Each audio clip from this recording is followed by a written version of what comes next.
रब कहता है, आवाज पहुंच रही है? जी माँ। रब कहता है, किसी को तकलीफ देकर मुझसे अपनी खुशी की दुआ मत करना।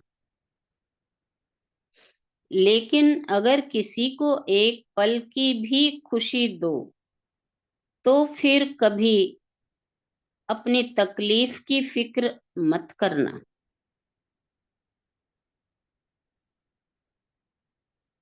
तो कहने का मतलब कि तुम भी आनंदित रहो और दूसरों को भी आनंदित रहने के अवसर दो।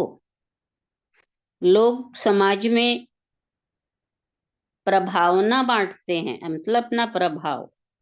मंदिरों में प्रसाद बांटते हैं।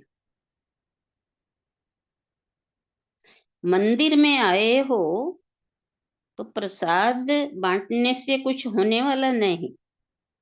मंदिर में आए हो तो किसी अनाथ के आंसू पोंछ दिए तो ये सबसे बड़े प्रसाद होगा। अठन्नी चवन्नी चढ़ाने से या बांटने से कुछ भी नहीं होगा। जब भी मंदिर में 5 रुपए चढ़ाने का मन हो तो 10 रुपये जेब से निकालना और 5 रुपये मंदिर की गुल्लक में डालना और 5 रुपये मंदिर के बाहर बैठे भिखारी को देना। दोनों ओर हमने भगवान के नाम पर पैसे लगाए, गुल्लक में डाले पैसे मंदिर की व्यवस्था में काम आएंगे। लेकिन भूखे को खिलाए पैसे उसी भगवान को आनंदित करेंगे। भगवान चाहे आनंदित हो या न हो, पर हम किसी भूखे को खिलाएंगे तो दिल हमारा प्रसन्न होगा ही। खुदा दिल से जुदा नहीं है, वह भी अंदर में प्रसन्न है। वह भी अंदर में प्रसन्न हो रहा है। भूखे को खिलाएंगे तो दुआएं जरूर मिलेंगी। दुआएं लेना और दुआएं बांटना, इसी का नाम मुस्कान है। सुख और दुख जीवन रूपी नदी के दो किनारे हैं। सुख और दुख जीवन रूपी नदी के दो किनारे हैं जो सदा हमारे साथ चलते हैं। यदि केवल हम दुखों को, आने वाली दुविधाओं को याद करते रहेंगे तो जीवन में कभी सुखी नहीं हो पाएंगे और ना ही सुख का स्वाद ले पाएंगे।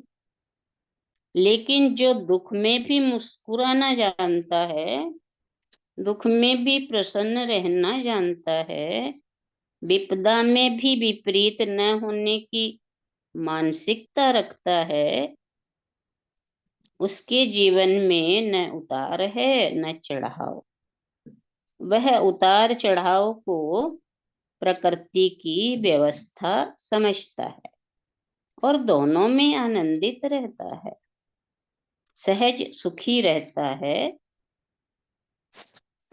कहते हैं, एक सभा चल रही थी।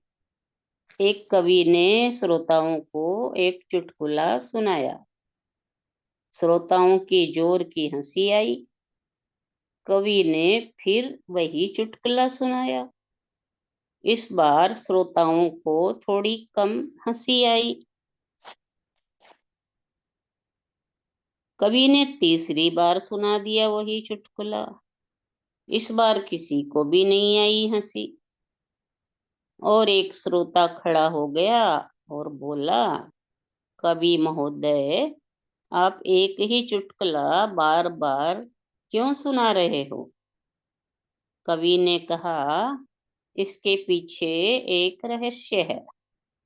मैं आप लोगों को यह सीख देना चाहता हूं कि जब हम एक ही खुशी को लेकर बार बार हंस नहीं सकते, तो एक ही गम को लेकर बार बार रोते क्यों हैं? याद रखो, हमारा जन्म दर्द से हुआ है, इसलिए जिंदगी भर दर्द के कांटे तो रहेंगे। पर गुलाब को याद रखना, जो कांटों में भी महकता और मुस्कुराता है। इतने ही लेते हैं आज।